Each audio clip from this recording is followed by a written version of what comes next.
Anong pangalan niya? Hindi po siya nag-utos, Your Honor. Nag-inform lang sa akin, Your Honor. So sino nag-utos sa'yo mag-encash ng 125? Na pumunta ka sa land bank, encash mo 125. Kasi paano po ako makabigay kay Colonel Lachica, Your Honor, kung hindi ko Hindi po nga, i-encash Hindi, ang... in-inform kayo may cash, pero sino nag-utos sa inyo i-encash? Iba naman yung may cash, iba yung i-encash, di ba? Ano po? Sino ang nag-utos sa inyo na pumunta sa land bank, i-encash yung 125? Si BP po, Your Honor, para makabigay ko po, mai-release ko po ang pera na yon kay security officer, Your Honor. So si VP Sara nag-instruct sa inyo na pumunta sa land bank, i-encash yung 125.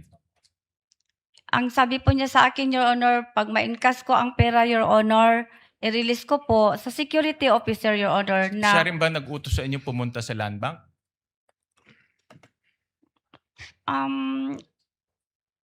basta yun po, paano ko po ma-encash, paano ko po maibigay ang pera, Your Honor, kung hindi po ako magpunta sa land bank, Your Honor?